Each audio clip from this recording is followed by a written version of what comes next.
afhayeenka xisbiga wadani ee gobolka Gabiley Cabdiraxmaan Sayid Faarax ayaa ku dhawaaqay inuu iska casilay xilkii uu hayay xisbigaasi wadani. afhayeenka xisbiga wadani ee gobolka Gabiley Cabdiraxmaan Sayid Faarax ayaa sidoo kale hoosta ka xariiqay sababaha rasmiga ah ee salka ku haya tanaasulka xilka afhayeennimo. anigoo magacaygu yahay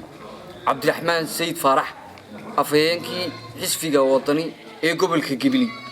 waxaan maanta halkan ku qabanayaa shir jiraayid shirkaasi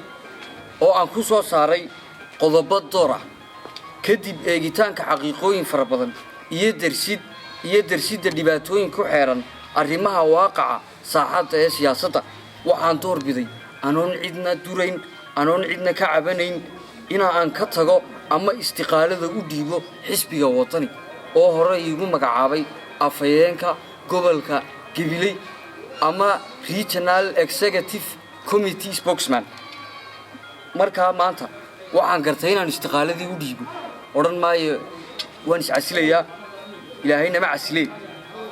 markaan arkay mustaqbalkayga siyaasadeed markaan la tashaday dadka saaxiibadaya ama dadkii doodoo ama maykuliskayga waxaan gartay inaan ka tanaasulo xisbigaasi xubinnimadiisii iyo xilkii aan u hayay laga bilaabo maantana aan ka mid noqdo muwaadiniinta reer Gabiley ee madaxa bannaan ee hawlahooga iyo arrimahooga iyo shakhsiyadoodaba u madax bannaan waxaanan iska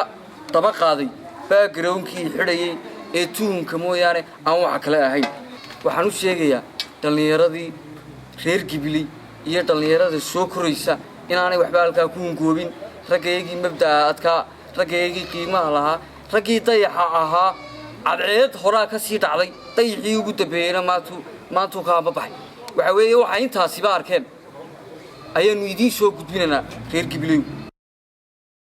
si kastaba ahaatee waxaa maalinba maalinta ka dambaysa isa soo taraya isla markaana isa soo daba abraaraya mas'uuliyiinta xisbiga wadani ee gobolka Gabiley xajiin ka taabatay xisbiga wadani mooyaane iyadoo maalmahani ugu dambeeyay tanaasulka iyo digorogashada ay masabyo badani miiska u duldhigeen xubnihii xilka u hayay xisbiga wadani darmo xisbi kalena caga dhigan. haddaba su'aasha isweydiinta leh ee cilankeeda la saari laayahay waxay tahay waqti abaarihii naga soo jabeen oo ololihiina fooday nagu hayo maxaa keenay ka xamaan qaadashada xisbiga wadani iyo mugweynta mas'uuladii u qaabilsanaa xisbiga wadani ee gobolka Gabiley. waa Cabdirasaaq Axmed Hayaan Ilka Case, Somali News TV, Gabiley.